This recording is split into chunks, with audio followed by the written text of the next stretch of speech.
MITCH, tough way to finish the season. Tell us about that one. At the same time, positive signs, as it's been pretty much the whole season we've been going. Yeah, it was probably the two young teams going at it. What was it, 8 point? Yeah.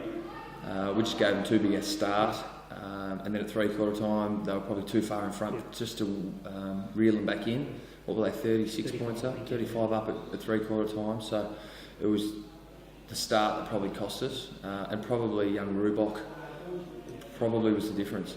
I mean, we go down by 8 points. I think he kicks 5, and 3 of them were pretty special goals.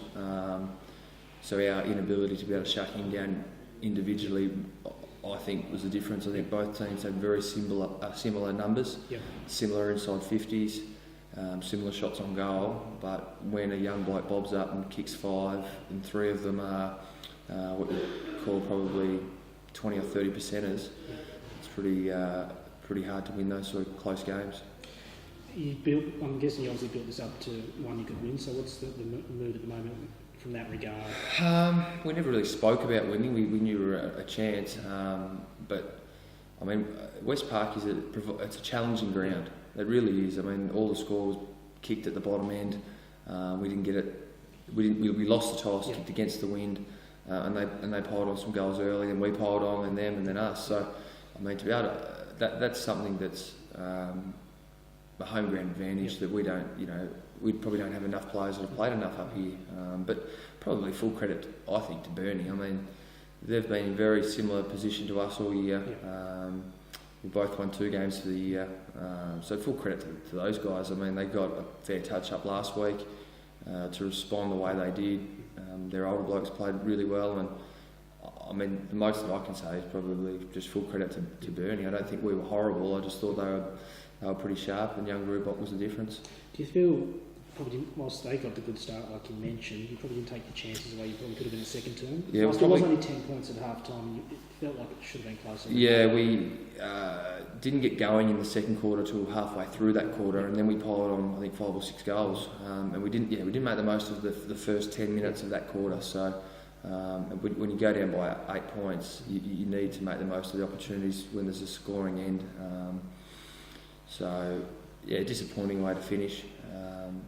But, I mean, to be 35 down on 2 occasions and then to reset and go again just showed the attitude of the boys. I mean, there's nothing really to play for today other than pride and a bit of self-pride. So we kept coming and kept having a go, and we thought we were a chance late, and Nick Wilder's probably kicked goal of the year to sink us.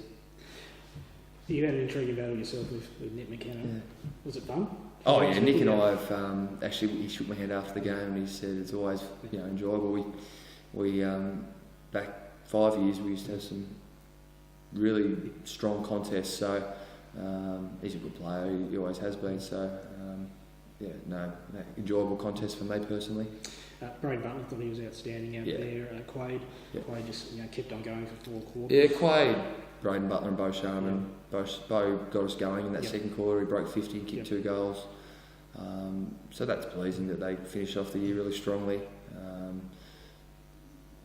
I think we probably didn't get the ascendancy around the stoppages that we had been getting. They probably beat us in that area, which gave them first use and meant we started our attacking chains in a defensive position. So Tyrone Morrison probably had a fair day. We mention him every week, but Shereniger again, just tough game at times. He's able to pinpoint the guy, and guys, which other guys you don't think they can. I think you threw him forward in the final quarter, and he got a goal, which is something we don't see often from him. Again, he's probably the real example of the development within this team this year. How much someone that's really achieved something along the way, and he's got the world at his feet pretty much going forward. He's got so much talent. It's not funny. Yeah, and no one realises how crook he was tonight. We actually had to swing him forward because of how ill he was feeling. So talent, but probably the word I'd describe as resilient. Resilient young man that is determined to make it. I think your comment's right. The world is at his feet. He just needs to continue on the upward spiral that he's on, and he'll be fine. One for me was young Charlie Castles late in the last quarter, come out of the pack. Showed some strength, That's the growth that we've been looking for all year. And again, like you said, well, these are a game which, in all essence, didn't mean a hell of a lot. Yeah. A game when you're well down and then just to keep on fighting. Yeah, no, absolutely. So super proud of the boys. Tough year, but we certainly got better as the year went on, and it was pleasing to see a group of young men train 3 nights a week, back up every game, no matter if we were playing Lauderdale or a game at home. Their attitude was still the same, so I couldn't be prouder of the group. Thanks, mate.